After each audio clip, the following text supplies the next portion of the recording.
E aí, tudo bem? Hoje a gente vai bancar os detetives. Sabe por quê? Porque a nossa missão é desvendar uma ferramenta super poderosa para solucionar problemas. Uma que transforma qualquer desafio, por mais complexo que pareça, num caso que dá para resolver. E o ponto de partida é esse aqui, olha só. Todo problema complexo tem uma causa raiz. Pode parecer um nó, uma confusão danada na superfície, sabe? Mas em algum lugar bem escondidinha debaixo de tudo isso, está a origem de tudo. A verdadeira causa. Aí é que tá, né? Essa é a pergunta de 1 milhão. Porque, vamos combinar, é muito fácil a gente se perder no meio dos sintomas, das consequências e ficar apagando incêndio sem nunca chegar na fonte. O pulo do gato é justamente achar o ponto de partida de tudo isso. E é essa habilidade que a gente vai destravar hoje. Para a gente colocar isso em prática, vamos investigar um caso clássico: o mistério do café com gosto ruim. Ah, vai dizer, quem nunca tomou aquele café intragável e ficou pensando, meu Deus, o que foi que deu errado aqui? Pois é, esse vai ser o nosso caso de hoje. Bom, e todo bom detetive precisa do quê? Da ferramenta certa. E a nossa, olha, não é uma lupa não, é algo bem mais poderoso. Um diagrama visual que é, nossa, incrivelmente eficaz para organizar o pensamento. Então, vamos apresentar oficialmente a nossa ferramenta. É o diagrama de Ishikawa. Ele foi criado lá no Japão em 1943 por Kaoru Ishikawa, que era o verdadeiro gênio do controle de qualidade. A sacada genial dele foi criar um jeito visual super simples de mapear todas, eu disse todas, as possíveis causas que podem levar a um efeito ou problema. Tá? E talvez já tenham ouvido falar dele por outros nomes também, tá? Às vezes chamam de diagrama de causa e efeito, o que, descreve certinho a função dele. Ou então, diagrama espinha de peixe. E já a gente vai entender por quê. O formato dele lembra muito uma espinha de peixe. Mas olha, são só nomes diferentes para a mesma ferramenta fantástica. Certo. Em toda investigação que se preze, a gente começa com o quê? Uma lista de suspeitos. No método Ishikawa, a gente tem 6 categorias principais, que são como os nossos principais suspeitos. Eles nos ajudam a investigar todas as frentes possíveis sem deixar nada para trás. A gente chama eles de os 6 M's. E quem são eles? Vamos lá. O método, que é basicamente o processo, o como as coisas são feitas. A máquina, ou seja, os equipamentos que a gente usa. A mão de obra, que são as pessoas envolvidas. O material, os insumos, a matéria-prima. A medição, que tem a ver com como a gente controla e mede o processo. E por último, mas não menos importante, o meio ambiente, que são os fatores do contexto, os fatores externos. Esses são os nossos 6 caminhos para investigar. Beleza, então, chega de teoria, né? Bora botar a mão na massa e ver como essa ferramenta funciona de verdade, na prática. Vamos montar o nosso diagrama.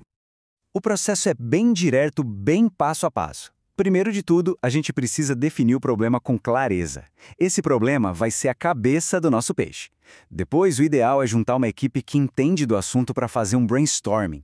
E aqui, gente, toda a ideia é bem-vinda, sem julgamento. Aí a gente pega essas ideias todas e começa a organizar em cada uma daquelas espinhas, sabe? Dentro dos 6 M's. Quando o diagrama está montado, a mágica acontece. O quadro geral fica claro e aí sim a gente consegue analisar e encontrar as causas mais prováveis.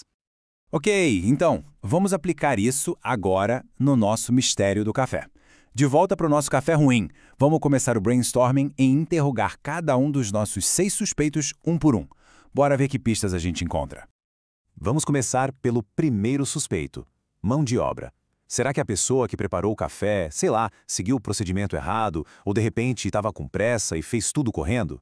Falta de treinamento também é uma possibilidade, ou até mesmo simples inexperiência, né? São todas causas humanas bem comuns. Agora, vamos interrogar o nosso segundo suspeito, o método. O problema pode estar na receita, no passo a passo. Por exemplo, será que a proporção de café para água estava certa? A temperatura da água, será que estava muito quente ou muito fria? E a moagem do grão, era correta para a máquina? O tempo de preparo. Nossa, qualquer deslize aqui pode estragar o café todinho. E a máquina, hein? Muitas vezes o grande culpado é o equipamento. Uma cafeteira que não foi bem limpa, por exemplo, pode deixar um gosto horrível. Ou talvez um termostato com defeito, um moedor já com as lâminas gastas, o cestinho do filtro entupido, tudo isso vai direto para o sabor final. Não tem jeito. E o material? Pensa bem, não dá para fazer milagre, né? É impossível fazer um café bom com ingrediente ruim. Grão de café velho ou de baixa qualidade é um suspeito óbvio. Mas e a água? Se for uma água com muito cloro, já era, afeta o gosto na hora. E olha, até o tipo do filtro de papel pode influenciar. Vamos falar da medição, que é um ponto super crítico. A falta de precisão, isso pode ser o grande vilão. Será que a quantidade de pó de café foi medida direitinho? Sabe aquela coisa de usar colheradas que nunca são iguais em vez de uma balança? Ou não medir a água com precisão? Ou pior, confiar num termômetro que está todo desregulado. São falhas clássicas que acabam com qualquer café. E por último, nosso sexto suspeito, o meio ambiente. Pois é, às vezes o culpado está no contexto, ao redor. Um lugar muito frio, por exemplo, pode esfriar a água mais rápido do que deveria durante o preparo.